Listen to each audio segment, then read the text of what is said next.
গতকাল আমার নির্বাচনী প্রচারণা এলাকায় আমি যখন প্রচার করছিলাম, আমি বলছিলাম যে কর্মজীবী নারীদের জন্য আমি শিশু কেন্দ্র করতে চাই। তো ওই সময় এক জামাতি কর্মী সে বলতেছে যে ভদ্র মহিলারা বাইরে কাজ করতে বের হয় নাকি। তো আমি বললাম আপনি এটা কি বললেন। তো বলছে আমাদের বউ বাইরে কাজ করতে বের হয় না, আমরাই ইনকাম করি। আমি সেটাই বোঝাতে চাচ্ছি। তো আমাদের নারীদের প্রতি জামাতের নেতাকর্মীদের যে মনোভাব, এটা এখন নতুন না, অনেক আগে থেকেই তারা এই আচরণটা করে। জামাতের আমিরের জামাতের বক্তব্য হলো তাদের আইডি হলো হ্যাক হয়েছে। তো আমার প্রশ্ন হলো, জামাতের আমিরের আইডি হ্যাক হয়েছে যেখানে সে কর্মজীবী নারীদেরকে বেশ্যা, পতিতা, খানকি এসব বলেছে।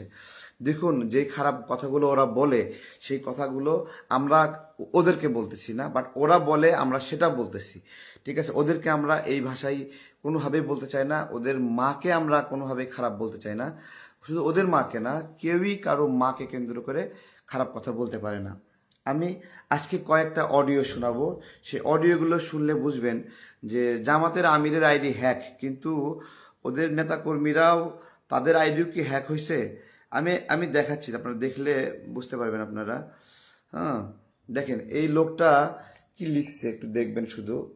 দেখেন তো, দেখেন কি লিখছে, দেখেন কি লিখছে, মানে লেখাগুলো দেখেন, এদের ভাষাগুলো দেখেন। হ্যাঁ, সে তার ছবিটা একটু দেখাই। ছবিতে দিয়ে রাখছে ইসলামিক একটা স্মৃতিফলকের ছবি দিয়ে রাখছে। আমরা চলেন আমরা আরেকটা আমরা দেখব।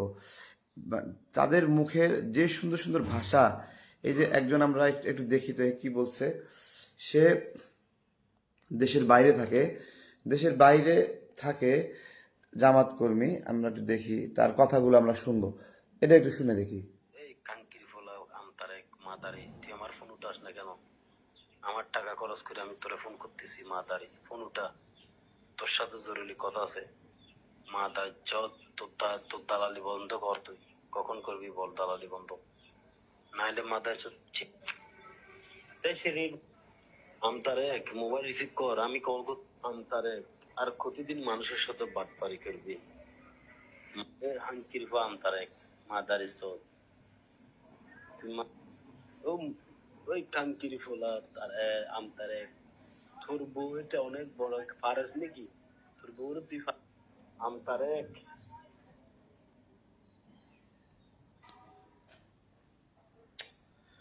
হ্যালো, আসসালামু আলাইকুম।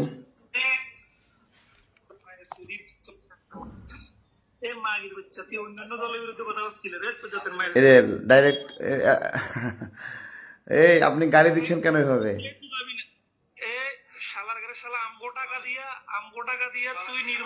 না, শুনেন, আমি নির্বাচন করছি, মানুষের হেল্প নিচ্ছে, কিন্তু আপনি আমার গালি দিলেন কেন? আমি আপনার টাকা চেয়েছি। হ্যাঁ,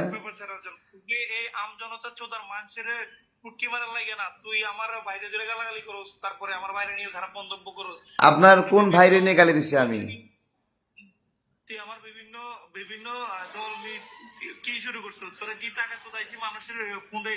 না না, তুমি তোমার দেখো, দেখো, আমি আমি কারে নিয়ে খারাপ বলছি বলো? আমি কখনো কাউকে গালি দিচ্ছি কখনো?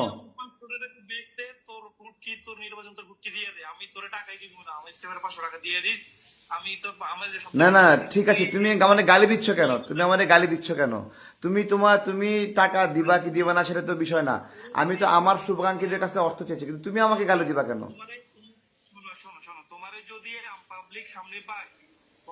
আরে আমি তো আমার নির্বাচনী এলাকাতেই আছি, তুমি গালি দিচ্ছ কেন? তুমি কি ঢাকা 12 আসনের কেউ?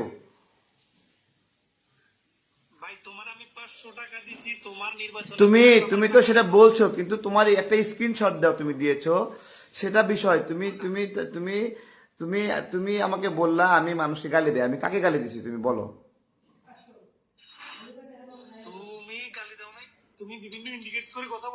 কারে ইন্ডিকেট করার কথা বলছি আমি বলো? আমি কাউকে গালি দিছি?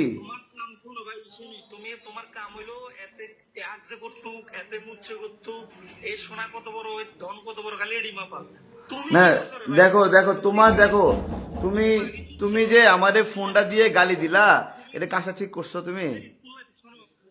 স্কুল লাইফে মাগি চুদছো, তোমারটা তুমি কেমন না কিল্লে করে ভাই? বউর না, এটা কোনো ভাষা? তুমি এভাবে বলতে পারো? বলো। তুমি একজন প্রতিনিধি, নিজের পুটকির মধ্যে ঘুরাইতে আরেকজনের পুটকির মধ্যে কর্তব্য করে মাপার দরকার নাই। দেখেন এই ছেলেটা, হ্যাঁ, এই এই যে মানে হঠাৎ করে কাকতুলীয় ভাবে এখানে ফোন দিছে, আমি রিসিভ করছি, আপনারা দেখতে পারলেন। মানে হুট করে আসছে, কল আসছে, আমি তার ছবি টবি সব দেখালাম, তার নাম্বারও দেখালাম, যে নাম্বার থেকে কল আসছে। এবং আমি আমি দেখাচ্ছি, এই যে আরেকজন দেখেন এখানে গালি দিচ্ছে, এই যে মাদারে আমতারে মোবাইল রিসিভ কর। জামাতিদের ভাষাটা দেখেন শুধু। মানে দেখেন, আমি একটা কথা বলি, আমাদের একটা কালচার আছে এখানে। আমরা যখন ঝগড়া করি, আমরা ঝগড়া করার সময়, তর্ক করার সময় পরস্পরকে কড়া ভাষায় কথা বলবো, খুব স্বাভাবিক। কিন্তু আমরা গালি দেওয়ার সময় আবার সামনে যে আছে সেই ব্যক্তিকে গালি না দিয়ে ঠিক তার মাকে গালি দেওয়া হয়। হ্যাঁ, সব রাগ এবং ক্ষোভটা মায়ের উপরে, বোনের উপরে। কি কি গালি দিচ্ছে খুব সুনির্দিষ্টভাবে, যে আপনি আপনার উপর রাগ, বলতেছে মানে খানকি মাগির পোলা, অর্থাৎ ওকে গালি না দিয়ে তার মাকে সে মেন করছে এই নোংরা ভাষাটা দিয়ে। বেশ্যা মাগির পোলা, এভাবে গালি দিচ্ছে, এভাবে গালি দিচ্ছে, তার মাকে কেন্দ্র করে গালি দিচ্ছে, বোনকে কেন্দ্র করে গালি দিচ্ছে। এক্স্যাক্টলি সামনের মানুষটাকে আপনি বিভিন্নভাবে গালি দেন, কিন্তু আপনি যখন কারো মাকে নিয়ে গালি দেন, তার মা তো ওখানে উপস্থিত না, বা তার মা বেঁচেও নাই। তো এরকম, বা সেই মারা জানলে কেমন। আমি জামাতের লোকদেরকে বলবো, আপনারা বলতেছেন আপনাদের আমিরের আইডি হ্যাক হয়েছে। আমরা আরেকটা দেখি, রিসিভ করি একটু। আসসালামু আলাইকুম। আসসালাম। জি, কে বলছেন ভাই? কি বিষয়ে কল দিয়েছেন? আসসালামু আলাইকুম। জি, ওয়ালাইকুম আসসালাম ভাই। আমি আমি একটু ব্যস্ত আছি, পরে কল দেই। আপনি লাইভে আছেন না? হ্যাঁ, পরে কল দিয়ে কথা বলি, পরে কথা বলেন। আপনার না, আমি আপনার সাথে একটু কথা বলি, লাইভে ঠিক আছেন আছে। বলে না না, আপনি পরে কল দিন ভাই। জি, জাস্ট আপনারা দেখছিলেন এইরকম অসংখ্য অসংখ্য অসংখ্য অসংখ্য গালি, মানে তারা তাদের সমস্ত গালি মাকে কেন্দ্র করে। হ্যাঁ, আমি আরেকটা যদি দেখাই একটু, দাঁড়ান। এই দেখেন, এই লোকটা হলো, এই লোকটা, তার কার একটা ছবি দিয়ে রাখছে আমি জানি না। সে মালয়েশিয়া প্রবাসী, ঠিক আছে, মালয়েশিয়া প্রবাসী।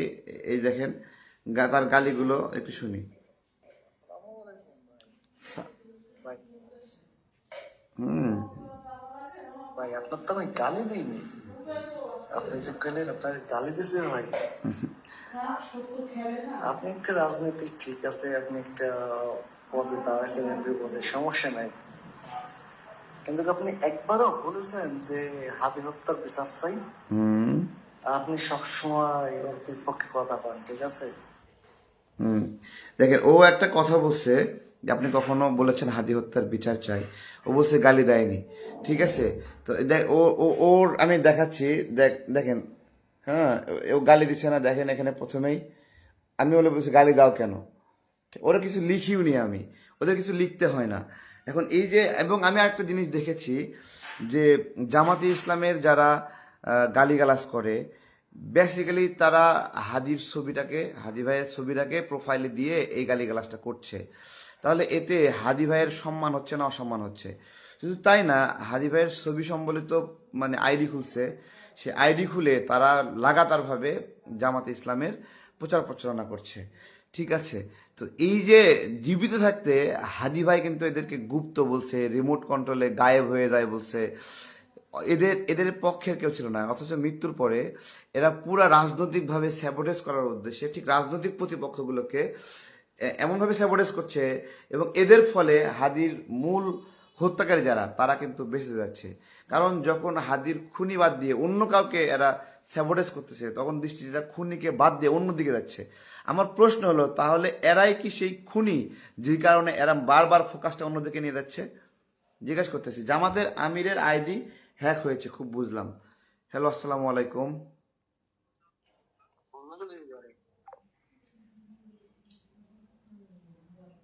এইভাবে এইভাবে সারাক্ষণ গালি দিচ্ছে, ঠিক আছে। যাক, আপনার হলো আপনারা সবাই ভালো থাকবেন। আমরা আরেকজনের কথা একটু শোনাবো, আমরা দেখবেন। এই লোক তো দেখেন, এই লোকটা পুরা পাগল, একটু আগে কল দিছে না, পুরা পাগল হয়ে গেছে। খালি কল দিতে দিতে দিতে খালি কল দিব আর গালি দেব, কল দিব আর গালি দেব, ঠিক আছে?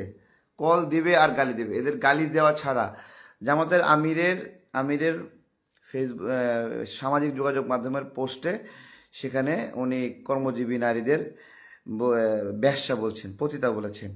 তো আমার প্রশ্ন হলো, ওনার এই আইডি হ্যাক হতে পারে, ওনার আইডি আপনার হলো উনি নিজে নাও বলতে পারে, কিন্তু আমার প্রশ্ন যে ওনার কর্মীরা যারা আছে তারা যে এইরকম নোংরা নোংরা কথা বলছে, তাদের আইডিও কি হ্যাক? তাদের আইডিও হ্যাক। এইখানে এই দেখেন, আমি বলি, দেখেন এখানে জসিমউদ্দিন, দেখেন ওর ভাষা দেখেন, ও লিখছে দেখেন কি ভাষায়। এদের এক একটা ভাষা দেখেন, প্রত্যেকটা জামাতের নেতাকর্মী প্রত্যেকটার ভাষা দেখেন শুধু, ঠিক আছে? এই ভাষা নিয়ে কিভাবে এরা জান্নাত বিক্রি করে আমি জানি না। নিশ্চয় এই খারাপ গালি দেওয়া মানুষগুলো জান্নাতে যাবে নাকি? এটাই জান্নাতীদের সুগন্ধ, এদের গা থেকে সুগন্ধ বের হচ্ছে, এদের গা থেকে এইরকম ঘ্রাণ বের হচ্ছে, ঠিক আছে? ঘ্রাণ বের হচ্ছে। যাক, এটা এদেশের মানুষ জামাতকে যেন এই তাদের গালি দেখে চিনে নেয় যে এরা সামাজিক দায়িত্ব পাওয়ার আগে মানুষকে কিছুটা মতের ভিন্নতার জন্য কিভাবে নোংরা নোংরা ভাষায় গালি দেয়। জাস্ট এদেরকে এদেশের মানুষ জানুক, চিনুক, এদের মুখের ভাষা। এইটা যদি ইসলামের হেফাজতকারীদের আচরণ হয়, কই আমাদের কওমি হুজুররা তো এরকম করে না, আমরা তো দেখি না। তাদের সত্যিকারের যারা ইমানের হেফাজতকারী, তারা জীবনে, তাদের মুখ দিয়ে জীবনেও এই নোংরা নোংরা কথা বের হবে না। হ্যাঁ, আল্লাহ রাসূল এইভাবে গালি দেওয়া শিখায়নি, আমাদের নবীজি এভাবে গালি দেওয়া শিখায়নি। বরঞ্চ এভাবে বলা আছে যে কেউ যদি কাউকে গালি দেয় তাহলে তার একটা পুণ্য হলো যাকে গালি দিল, আর যে গালি দিচ্ছে তাকে এইভাবে। আমরা আহমদুল্লাহ হুজুরের একটা বক্তব্য শুনেছি না, যে মানুষকে গালি দিও না এইভাবে, কিন্তু এরা গালি দেবে। কারণ এরা আমাদের যে ইসলাম শেখায় গালি দেওয়া উচিত না। জামাতের ইসলাম কি সেই ইসলাম? শিবিরের ইসলাম কি সেই ইসলাম? হ্যাঁ বলেন। যেই হাদিকে ওরা ছবি লালন করে, ছবি দিয়ে দিয়ে মানুষকে গালিগালাজ করতেছে, হাদিস ছবি দিয়ে ওরা মানুষকে গালিগালাজ করে, ওদের প্রোফাইলে হাদিস ছবি দিয়ে রাখছে যে ওরা হাদি ভক্ত, কিন্তু এভাবে গালি দিচ্ছে, এতে হাদির সম্মান হয় না অসম্মান হয়? ঠিক আছে? আরে হাদি নিজেই তো ওদেরকে গুপ্ত বলছে, ঠিক আছে? সেই হাদিকে ওরা কি করলো, হাদিকে ওদের রাজনৈতিক প্রোডাক্ট বানালো। হ্যাঁ, কিন্তু হাদির খুনিদেরকে পার করে দিয়ে এখন বিভিন্ন জনকে হাদির খুনি বানাচ্ছে। ওরে মারো, ওরে কাটো, এরকম সন্ত্রাসী উগ্র গোষ্ঠী এদেশে রাজনীতি করতে চায়, যাদের পূর্বপুরুষ এদেশের মানুষকে হত্যা করেছে, এদেশের নারীদের ধর্ষণ করেছে। জামাত শিবির নারীদের কতটুকু সম্মান করে সেটা 1971 সালে দেশের মানুষ পরীক্ষিতভাবে দেখেছে, এবং এরা মাদেরকে নিয়ে যে নোংরা নোংরা কথা বলে, গালি দেয়, সেটাও এদেশের মানুষ এখন দেখছে। হ্যালো, আসসালামু আলাইকুম। হ্যালো, জি ভাই বলুন, কল দিয়েছেন কেন? ছোট করে বলে রেখে দেবেন। জি, কে আমতারেক ভাই? আমি তারেক বলছি, আমজনতা দলের সাধারণ সম্পাদক। কি বিষয়ে কল দিয়েছেন দ্রুত বলবেন। না, আজ আমার একটা বন্ধু আপনার সাথে কথা বলবো আর কি, বুঝছেন? ঠিক, তাহলে পরে কল দিয়েন আপনি, ঠিক আছে?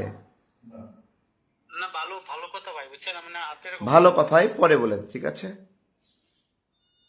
ভাই, আপনি লাইভ দেখতেছেন, বুঝছেন? ঠিক আছে, লাইভ দেখা লাগবে না, আপনি রেখে দেন। হ্যাঁ, গালি দিলেও পরে গালি দিন, ভালো বললেও পরে গালি দিন। এরা এইরকম দেখেন, এর কল দেওয়ার হিস্ট্রি দেখেন, এইরকম ভাবে এরা কল দিয়ে পেরেশানি দেয়, ঠিক আছে? হ্যাঁ, আচ্ছা, জামাতের কর্মীদের একটা কমন ডায়লগ, তুই তোর কমেন্ট দেখিস না, তোকে মানুষ কি বলে। এখন জামাতে ইসলামের নেতা কর্মীরা আমাদের মাদেরকে বোনদেরকে খাঙ্কি ব্যবসা বলে গালি দেয়, সেই কমেন্ট আমাকে আবার দেখতে বলে ওরা। তো আমাকে বা আমার মাকে বা অন্যান্য রাজনৈতিক কর্মী যাদেরকে তারা গালিগালাজ করে, এই গালিগালাজটা জামাত শিবিরের লোকরা করছে। এইটা কি আমার সমস্যা নাকি জামাত শিবিরের সমস্যা বলেন? গালিটার সাইন কে রেখে গেল? জামাতের একটা লোক। এখন ও বলতেছে তুই গালি দেখোস না, তোরে গালি দেয়। ওরাই গালি দিয়ে, ওদের মুখের ভাষা কত সুন্দর দেখায়, ওরা বলে তুই কি দেখোস না। এদের কি পরিমাণ জ্ঞান, ঠিক আছে, কি পরিমাণ মেধা চিন্তা করতে পারেন। ওরা যে গালি দিচ্ছে, দেশের মানুষ যে দেখছে এইভাবে গালি দিচ্ছে, এই যে একটা সোসাইটি কি অনিরাপদ। রাজনৈতিক জায়গা থেকে আমরা রাজনীতি করি, পরস্পরের সমালোচনা করি। এই যে এই সমালোচনা করার কারণে এরা যে মুখের ভাষাটা করে, এদেশের মানুষ দেখছে। ঠিক 1971 সালে এইভাবে আমাদের পূর্বপুরুষদের, আমাদের মাদের এরা এইভাবে গালি দিয়েছে, এইভাবে নোংরা শব্দ চয়নে রাস্তায় ফেলে ফেলে মেরেছে। এরা এদেশে রাজনীতি করছে। যে কারণে আমি বলেছিলাম যে কোনো একটা ব্যক্তি রাজাকার হতে পারে, কিন্তু ওই ব্যক্তিটা যখন তার সেই টিম, রাজাকারের টিম, নিপীড়ন করার টিম সেখান থেকে নিজেকে সরায় নেয়, সেই সময়টা সে কিছুটা দায়মুক্ত হয়। কিন্তু কেউ যদি ওই দলটাই আদর্শ ধারণ করে, ওই গণহত্যার আদর্শ, ওই গণধর্ষণের আদর্শ ধারণ করে করে রাজনীতি করতেই থাকে এবং সেটাকেই, সেই গোলাম আজমকে আদর্শ মনে করে, সেই গালিগালাজকেই তার নীতি মনে করে, তাহলে সে কতটুকু নিরাপদ সেটার কথা আমি বলছি। দেখেন এদের জাস্ট সবাই দেখেন, আমি এদের নাম বলে দিচ্ছি, এদের রুবেল, তারপরে হলো দেখেন এই যে জুলফিকার হোসেন নামে একজন মন্তব্য করেছে, কি বলেছে, হুর মাদার চোদ তোর, আচ্ছা তোর কথাকে শোনে। ওদের ভাষা, প্রত্যেকটা ভাষা দেখেন, ঠিক আছে। জামাতের আমিরের আইডি হ্যাক হয়েছে বুঝলাম, কিন্তু এই যে জামাতের নেতাকর্মীরা যারা এখানে, এই যে সাব্বির ইসলাম নামের সাথে ইসলাম লেখা, হ্যাঁ কি সুন্দর একটা গালি দিচ্ছে দেখেন, চিন্তা করতে পারেন।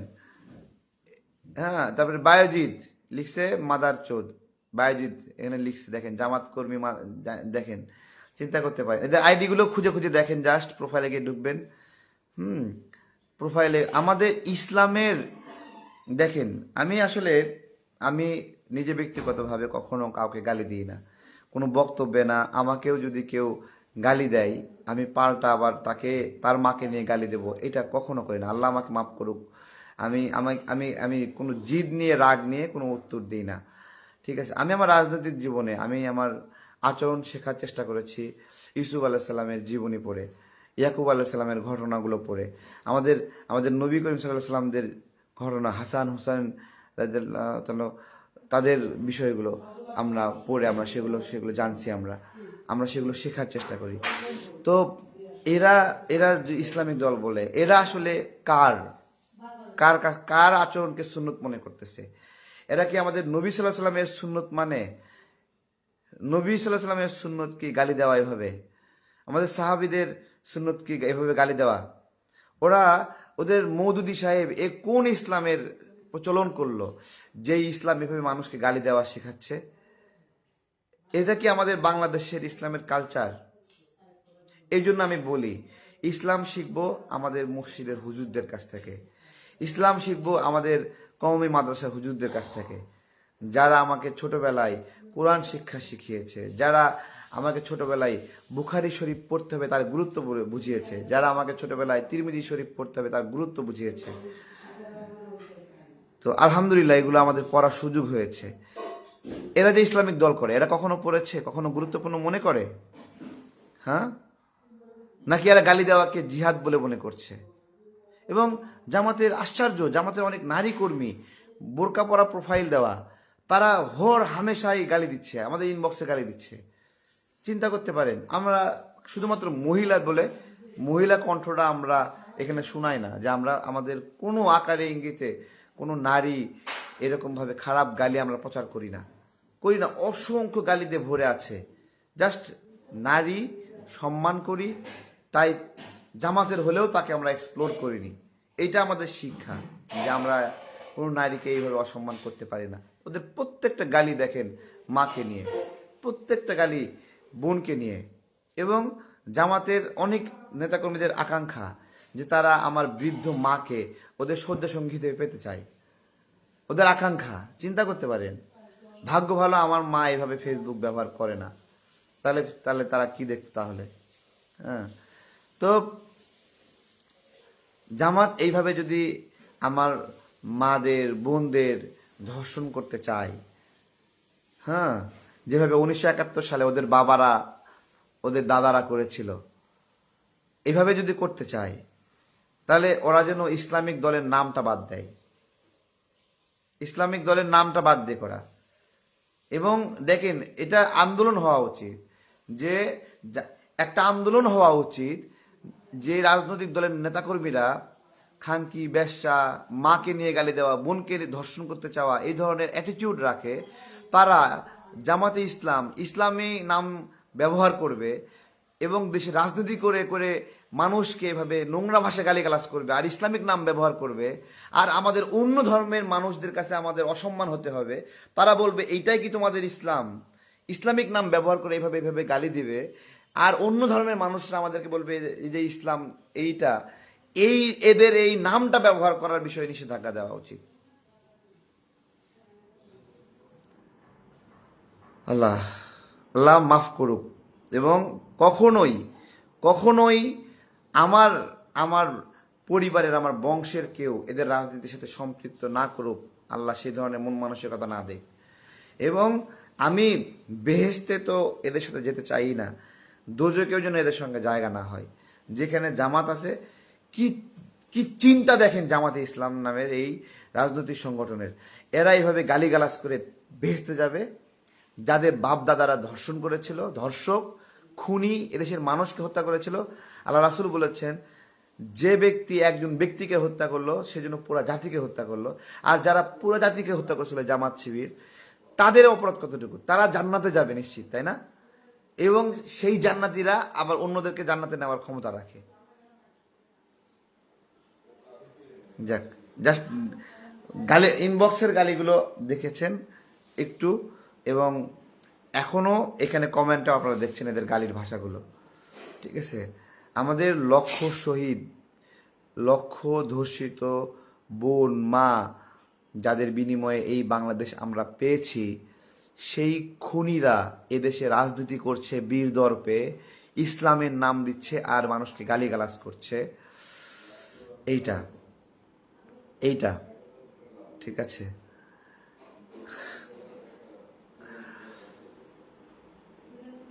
সবাই সবাই সচেতন হন। এর দায় আমাদের আছে, এর দায় আমাদের আছে, এর দায় জামাতে এই পর্যায়ে আসার জন্য আমাদের দায় আছে, এর দায় বিএনপির আছে। আমরা ওদেরকে স্পেস দিয়েছি, এখন ওরা শক্তিশালী হয়ে আমাদেরকে গালি দিচ্ছে, অন্যদেরকে গালি দিচ্ছে, সবাইকে গালি দিচ্ছে। এবং বেশ্যা, খানকি এসব ছাড়া এদের মুখে কোনো কথা আসে না। এটা আমাদের দায়, হ্যাঁ, এটা আমাদের দায়, সবার দায় আমাদের। আমরা এদেরকে এই স্পেসটা দিয়েছি। একটা ঘটনা বলি, ধরুন আপনার গ্রামের নাম, আপনার কুসুমপুর, আপনার গ্রামের নাম কুসুমপুর। গ্রামে আপনি একজন মুরব্বী, মানে আপনি একজন বয়োজ্যেষ্ঠ ব্যক্তি, আপনি হত্যা করেছেন একটা মানুষকে। আইন অনুযায়ী আপনি যেহেতু হত্যা করেছেন, আপনাকে আইনের আওতায় নিয়ে আসতে হবে, আপনার কোনো একটা শাস্তি হবে।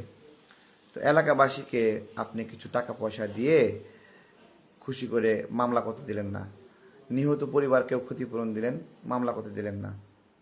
এরপরে আপনি বলছেন যা হয়েছে হয়েছে, আপনারা ক্ষমা সুন্দর দৃষ্টিতে দেখবেন, আমি নির্বাচনে দাঁড়াচ্ছি, চেয়ারম্যান হতে চাই। একটা খুনি যার থাকার কথা জেলে, সে বলতেছে চেয়ারম্যান হতে চায়। অথবা আপনি একটা হাউজিং সোসাইটিতে থাকেন, সেখানে একটা হত্যা করেছেন, আপনি হত্যা করার পরে বলছেন আমি ক্ষমা চাই এবং আমাকে আপনারা সোসাইটির চেয়ারম্যান করেন। এটা কি হয়? আমি বলতে চাচ্ছি 1971 সালে যারা এদেশের মানুষকে নির্দয়ভাবে হত্যা করেছে, সময়ের পরিক্রমায় তারা সেই দলটা পরিবর্তন করলো না, বিলুপ্ত করলো না, এবং পরিবর্তন ও বিলুপ্ত না করে রাজনৈতিকভাবে শক্তিশালী হয়ে এদেশে আবার বলতেছে তারা এদেশের ক্ষমতা চায়, শাসন করতে চায়, বলছে আমাদের ভুল হয়েছে, মাফ করে দেন, সুযোগ দেন আমাদেরকে। এই যে জায়গাটি কতটা ভয়ঙ্কর, এই ক্ষতিটা, এই আকাঙ্ক্ষাটা কেবলমাত্র যারা 1971 সালে মুক্তিযুদ্ধের সময় নিহত হয়েছে, যাদের পরিবারে মানুষ ধর্ষিত হয়েছে, যারা ক্ষতিগ্রস্ত হয়েছে, পঙ্গুত্ব বরণ করেছে, তারা কেবলমাত্র এই কষ্টটা বোঝে। দেখুন, যুদ্ধ হয়েছে, যুদ্ধে মুক্তিযোদ্ধারা পাক বাহিনী এবং রাজাকারদের সঙ্গে যুদ্ধ করেছে। আমাদের মুক্তিযোদ্ধারা যুদ্ধে মারা যেতে পারে, আহত হতে পারে, এইটা লড়াইয়ের ময়দানে দুই পক্ষ ক্ষতিগ্রস্ত হতে পারে। আমার প্রশ্ন হলো, যে বেসামরিক নাগরিকদেরকে লাইন করে দাঁড়িয়ে রেখে হত্যা করেছে জামাত, যে বেসামরিক নারীদেরকে ধর্ষণ করেছে, এবং যে বেসামরিক নাগরিকের সন্তানকে পায়ের নিচে পা দিয়ে আরেক পা টান দিয়ে ছিঁড়ে ফেলেছে, সেই হত্যাকাণ্ড, আমি আবারও বলছি, মুক্তিযোদ্ধাদের সঙ্গে যুদ্ধ হয়েছে, সেই যুদ্ধে দুই পক্ষের অনেকে মারা যেতে পারে, কিন্তু যে বেসামরিক নাগরিকদেরকে জামাত আল বদর হত্যা করেছে, বুদ্ধিজীবীদের হত্যা করেছে, নারীদের ধর্ষণ করেছে, এইটাকে বলা হয় গণহত্যা, ক্লিনজি, কমিউনিটি ক্লিনিং বলা হয়। লড়াইয়ের সময় মারা যাওয়া, এটাকে কমিউনিটি ক্লিনজি বলে না। কমিউনিটি ক্লিনজি হলো নিরপরাধ মানুষদেরকে সারি করে হত্যা করা। সেই হত্যায় যারা জড়িত তারা বলছে ক্ষমা করে দেন, এবং তারা রাজনীতি করার অধিকার চায়, এবং তারা বলছে রাজাকাররা দেশপ্রেমিক। চিন্তা করতে, মানুষ হত্যা করেও দেশপ্রেমিক হওয়া যায়। তো যাই হোক, সেই দল, আমি বলি, ওই যুদ্ধ অনেকেই করতে পারে, মুক্তিযুদ্ধও করতে পারে, পাকিস্তানের পক্ষ নিয়ে যুদ্ধও করতে পারে, কিন্তু ওই পক্ষটা বছরের পরে বছর ধরে রাখা, এটাই হলো অপরাধ।